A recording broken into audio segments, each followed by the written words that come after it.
आणि पुन्हा एकदा बातमी बांगलादेशमधून. बांगलादेशमध्ये प्रचंड अस्थिरता पसरलेली आहे. गेल्या अनेक महिन्यांपासून सुरू असलेल्या हिंसक आंदोलनानंतर शेख हसीना यांनी अखेर राजीनामा दिला आणि त्यानंतर काही मिनिटात त्यांनी देश सोडलाय. नवं सरकार स्थापन होईपर्यंत अंतरिम सरकार देश चालवेल अशी घोषणा त्यांनी केली. लष्कर प्रमुखांनी केली. त्यांनी सर्वपक्षीय बैठक देखील बोलावली आहे. दरम्यान अनेक भागांमध्ये कर्फ्यू लावण्यात आलेला होता, तो हटवण्यात आलाय. भारत या सगळ्या स्थितीवर लक्ष ठेवून आहे. खबरदारी म्हणून भारत बांगलादेश सीमेवर सुरक्षा आणि गस्त ही वाढवण्यात आली आहे. आणि या सगळ्या संदर्भात अधिक चर्चा करण्यासाठी आपल्या सोबत आहेत आंतरराष्ट्रीय घडामोडींचे अभ्यासक शैलेंद्र देवळणकर सर. शैलेंद्र देवळणकर सर, आताची जी स्थिती आहे, आपलं पहिलं ऑब्झर्वेशन काय आहे या सगळ्या एकूणात परिस्थितीबद्दल? अतिशय दुर्दैवी, केवळ बांगलादेशसाठी नाही तर बांगलादेशमधल्या लोकशाहीच्या भवितव्यासाठी, बांगलादेशच्या आर्थिक विकासासाठी, भारतासाठी आणि एकूणच दक्षिण आशियासाठी ही अत्यंत दुर्दैवी बाब आहे. बांगलादेशने गेल्या काही वर्षांमध्ये एक इस्लामिक देश असूनही आर्थिक उदारीकरणाचा मार्ग पत्कारत मोठ्या प्रमाणावरती निर्यात वाढवली होती. आपल्या आर्थिक विकासाचा दर हा 5 ते 6% ठेवला होता. आपला जो परकीय गंगाजळी ती मोठ्या प्रमाणावरती वाढवली होती. आणि पाकिस्तान सारख्या एका देशाबरोबर, ज्या पाकिस्तानमधनं फुटून बांगलादेश स्वतंत्र झालेला होता, त्याच पाकिस्तान पुढे एक आदर्श निर्माण केलेला होता. 2 इस्लामिक देश, पण एकाने आर्थिक विकासाची ज्या पद्धतीने कास धरून प्रगती केलेली होती, त्याच्या पुढे पाकिस्तान जो कट्टरतावादाच्या विळख्यामध्ये अडकलेला होता, अस्थिरतेमध्ये अडकलेला आहे, त्याच्या पुढचा ह्या दोघांचा विरोधाभास ज्याच्या माध्यमातून स्पष्ट होत होता, त्या विरोधाभासाला आणि त्या प्रगतीला आता ह्या संपूर्ण ह्या तिथल्या अस्थिरतेमुळे एक प्रकारचा काळीमा फासली गेली, एक प्रकारचा डाग लागलेला आहे असं आपल्याला म्हणावं लागेल.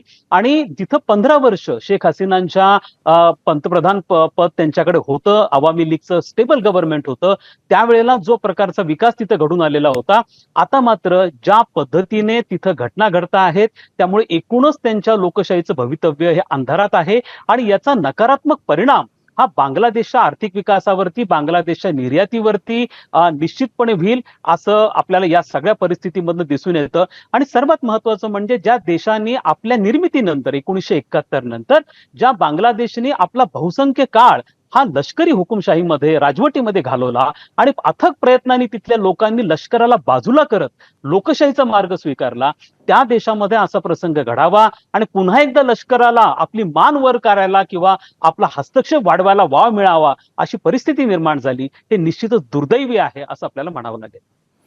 देवळणकर सर, या सगळ्या परिस्थितीमध्ये आता जसं आपण म्हणतोय की येणारे काही महिने फार महत्त्वाचे असतील आणि कशा प्रकारे आता बांगलादेश यातून बाहेर येईल पाहणं महत्त्वाचं असेल.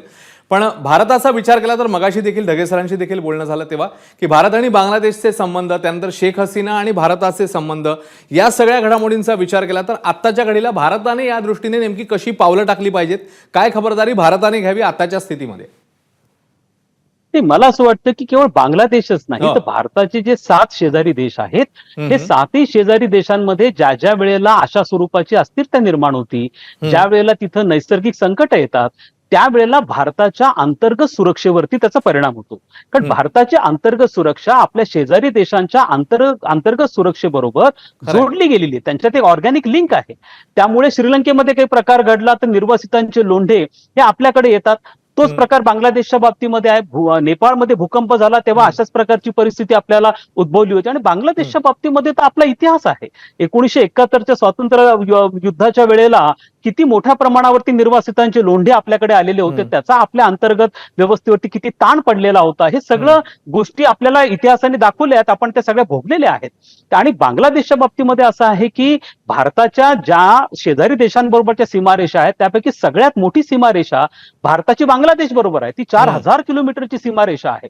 आणि तिथनं नेहमीच घुसखोरांचा धोका हा भारताला सातत्याने होतो. आणि ज्या वेळेला अशी अस्थिरता निर्माण होती, त्यावेळेला हे निर्वासितांचे लोंढे येण्याची शक्यता पुन्हा नाकारता येत नाही. कारण अनेक ठिकाणी ही बॉर्डर जी आहे ती पोरस आहे, जिथं आपल्याला अशा स्वरूपात त्याला पूर्ण, जसं भारत आणि पाकिस्तानच्या सीमेला कुंपण घातलं गेलेलं आहे, अशा स्वरूपाचं पूर्णपणे फेन्सिंग हे भारत बांगलादेशच्या सीमेचं झालेलं नाहीये. अनेक ठिकाणी नद्या आहेत, त्यामुळे हा भाग आपल्याला महत्वाचा समजून घ्यावा लागेल. विशेष म्हणजे आता तिथं, कारण त्याच्या पूर्वी शेख हसीनांच्या पूर्वी तिथं खालिदा जिया होते पंतप्रधान, आणि त्यांचं जे बांगलादेश नॅशनल पार्टीचं गव्हर्नमेंट होतं, त्यांचं युती गव्हर्नमेंट होतं, कोलिशन गव्हर्नमेंट होतं. आणि त्यामध्ये जे कोलिशन पार्टनर्स होते, त्या त्यामध्ये बांगलादेशमधले अनेक जिहादी पक्ष होते, अनेक इस्लामिक कट्टरतावादी पक्ष होते आणि बरं. त्यांचा त्रास हा भारताला झालेला आहे, मोठ्या प्रमाणावरती झालेला आहे. भारतातल्या काही बॉम्ब ब्लास्टचे धागेदोरे हे डायरेक्ट बांगलादेशपर्यंत पोहोचलेले होते आणि त्यांना शेख हसीना आल्यानंतर याच्यावरती नियंत्रण प्रस्थापित केलं गेलं. भारताच्या उत्तर पूर्व राज्यामधले काही फुटीरतावादी गट आहेत त्यांना बांगलादेशमध्ये आश्रय दिला जात होता. शेख हसीनांनी या सगळ्यांवरती नियंत्रण प्राप्त केलेलं होतं आणि त्यांचे भारताबरोबरचे संबंध निश्चित होते. त्यांच्याबरोबर लँड स्वॅपिंगचा अग्रीमेंट झाला, तिस्ता वॉटर रिव्हरचा आता जो अग्रीमेंट होऊ घातलेला आहे, त्यानंतर अनेक ट्रेड झाले, आपली रेल्वे त्यांच्याबरोबर सुरू झाली, व्यापार दोघांमधला वाढला, लष्करी कॉपरेशन आपलं त्यांच्याबरोबरचं जे डिफेन्स मधलं ते वाढलेलं होतं आणि त्यामुळे आता जर पुन्हा खालिदा जिया तिथं आल्या तर निश्चितपणे हा भारतासाठी चिंतेचा विषय असेल आणि भारताला पुन्हा नवीन परिस्थितीबरोबर सामावून घेणं हे निश्चितपणे अवघड जाईल. देवाणकर सर, खूप खूप धन्यवाद. या सगळ्या परिस्थितीचं आपण अत्यंत बारकाईने विश्लेषण केलं आणि सोप्या शब्दात आम्हाला ही सगळी परिस्थिती समजावून सांगितली त्याच्याबद्दल. एबीपी माझा, उघडा डोळे बघा नीट.